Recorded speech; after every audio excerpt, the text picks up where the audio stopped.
بصیرت، تدبر، دانائی، معاملہ فہمی، زمینی حقائق کو سمجھنا، یہ کس کا کام ہے؟ تو لیڈر سچتا ہے، آسان جملہ ہے، لیڈر سچتا ہے اور کارکن سجتا ہے جوش کے ساتھ۔ لیڈر میں ہوش نہ ہو تو لیڈر نہیں،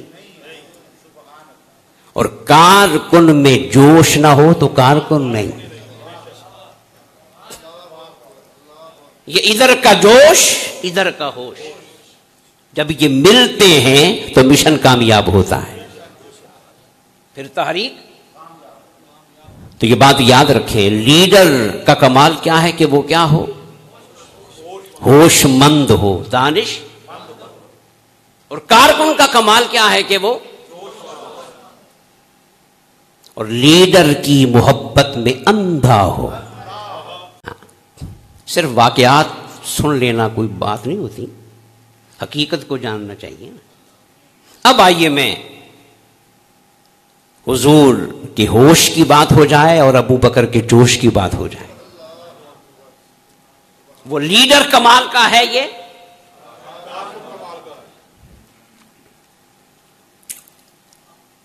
ایک دن عرض کی، یا رسول اللہ، آج دل کر رہا ہے، ابو بکر نے کہا کہ آج مسجد حرام میں، بیت اللہ میں کھل کے ذکر ہو جائے کہ لا الہ۔ ابو بکر نے خواہش ظاہر کی۔ دیکھیں، یہ ہوتا ہے کارکن کا جوش، ولولہ، اخلاص، لگن۔ کیا؟ حضور نے فرمایا ابو بکر ابھی نہیں، ابھی نقصان ہوگا، ابھی کافروں کا غلبہ ہے اور ہماری قوت ابھی بنی، تو ابھی یہ کام۔ اب لیڈر کس سے کام لے رہا ہے؟ بولتے رہیں۔ تو لیڈر نے کیا کہا؟ ابھی۔ اور یہ صرف لیڈر نہیں، نبی بھی ہے، صاحب شریعت بھی ہے، صاحب، انہی کا حکم تو شریعت ہے نا۔ حلال و حرام کا تعین حضور کی زبان سے ہی تو ہوگا۔ تو آقا منع فرما رہے ہیں کہ ابھی، مگر کارکن کو چین نہیں آ رہا، کارکن کو آج بھی کچھ لوگ نا طنز کرتے ہیں، مجنوں ہو گئے جی، بے وقوف ہو گئے ہیں۔ اور سنو، مجنوں بنے بغیر مجنوں کوئی کام ہوتا ہی نہیں۔ دنیا کی زندگی میں جس نے بھی کام کیا ہے، علم میں، کاروبار میں، سیاست میں، معاشرت میں، وہ سارے کیا تھے؟ بولیں، اگر وہ دائیں بائیں کی باتیں سنتے نا تو اسی میں عمر گزر جاتی، پھر کام ہوتا۔ ابو بکر نے عرض کی، یا رسول اللہ، آج میں نے یہ کر دینا ہے۔ فرمایا نہیں، ابھی وقت نہیں آیا۔ تو قائد میں ہوش کمال کا ہے، کارکن میں۔ حضور منع فرماتے رہ گئے، ابو بکر گئے۔ ابو بکر، یہ ہوتا ہے بے خطر کود پڑا۔ حضور نے سمجھایا بھی نقصان ہوگا، مگر یارو جو عشق ہوتا ہے وہ نفع نقصان سے بے پرواہ ہو جاتا ہے۔ مسجد حرام میں گئے، کہہ دیا لا الہ، کافروں نے پکڑ لیا، بہت مارا، اتنا مارا کہ بے ہوش ہو گئے۔ وہ مار کے بھاگ گئے کہ بھی یہ تو لگتا ہے ویسے ہی فوت ہو جائیں گے تو ہمارے پلے پڑ جائیں گے، تو بھاگ گئے سارے۔ گھر والے آئے، اٹھا کے گھر میں رکھا، بے ہوش پڑے، پورا جسم مارا انہوں نے، زخمی بھی ہو گئے۔ اچھا، گھر والے بھی بڑے خوش ہیں کہ چلو ہن مار پہ گئی ہے، اب یہ نبی کا نام، اب یہ نبی کا نام، اب میں بتاؤں گا صدیق کون ہوتا ہے. گھر والے سارے کھڑے ہیں، اب یہ نبی کا نام، ہم تو اسے منع کرتے رہے، مانا نہیں، اب منع ہو جائے گا. پر انہیں کیا پتا کہ جوش کیا ہوتا ہے. اور جب حق اور صداقت انگ انگ میں اتر جائے تو پھر یہ ماریں کیا کرتی ہیں.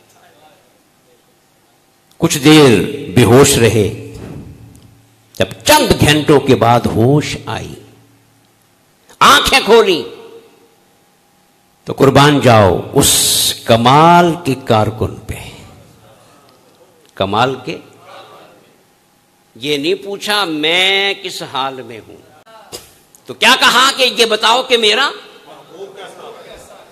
اب جب آنکھ کھولتے ہی پھر نام نبی کا لیا، نام. وہ جو گھر والے کھڑے ہوئے تھے نا سارے، وہ ناراض ہو گئے. اجے بھی ہوتے ہی، آج بھی ایسے ہی ہے. ہاں ستیزہ، وہ اقبال کا شعر ہے نا کہ حقیقت ابدی ہے، حقیقت سجدہ شبیری، بدلتے رہتے ہیں انداز کوفی و شامی. انداز بدلیں گے مگر حقیقت قیامت تک رہے گی. تو آنکھ کھولتے ہی پوچھا کہ میرا یار کس حال میں ہے. اب وہ ہو گئے ناراض، وہ چلے گئے، ایک ماں رہ گئی، باقی سارے. تو پھر ماں تھی، ماں نے کہا بیٹا کیا لاؤں، کیا کھاؤ گے. اتنی دیر کی بے ہوشی کے بعد ہوش میں آئے تو ابو بکر نے کیا کہا، کہو نا کمال کا، بولو کمال کا. مولا نے جیسا نبی بنایا اسی درجے کا کارکن بنایا، اسی درجے کا کارکن بنایا. ماں نے کہا بیٹا کیا لاؤں، بیٹے نے کہا، کارکن نے کہا، ابو بکر نے کہا ماں مجھے سہارا دے، پہلے دربار مصطفیٰ میں لے کے چل، پہلے یار کو دیکھوں گا پھر کچھ کھاؤں گا. وہ زخم کہاں گئے، وہ مار کے اثرات، وہ بکھرا ہوا جسم کہاں گیا. ماں تو پھر ماں تھی، ماں نے سہارا دیا. ابو بکر اپنی ماں کے سہارے اسی حالت میں آہستہ آہستہ قدم اٹھاتے ہوئے دربار مصطفیٰ کی طرف جا رہے ہیں. جب حضور نے دور سے دیکھا نا، آئے آئے آئے کہ ابو بکر اس حال میں بھی آئے آئے میرے پاس آ رہا ہے، ماں کا سہارا لے کے آ رہا ہے، زخمی حالت میں آ رہا ہے، تو پھر مصطفیٰ کی رحمت کا عالم کیا ہوگا، مصطفیٰ کی نوازشات کا عالم کیا ہوگا. یہ تو معمولی سا خوش ہو جائے نا تو رب کی رحمت کے دروازے کھل جاتے ہیں. اور جس کو دیکھ کر مصطفیٰ کی خوشی بھی کمال کی ہو. میرے آقا نے باہیں پھیلا دی، چہرے پہ مسکراہٹ آ گئی، بڑھتے ہوئے ابو بکر کو اپنی باہوں میں لے کر مصطفیٰ نے اپنے سینے سے لگا لیا. کمال کا کارکن کمال کے لیڈر کی آغوش میں آ گئے.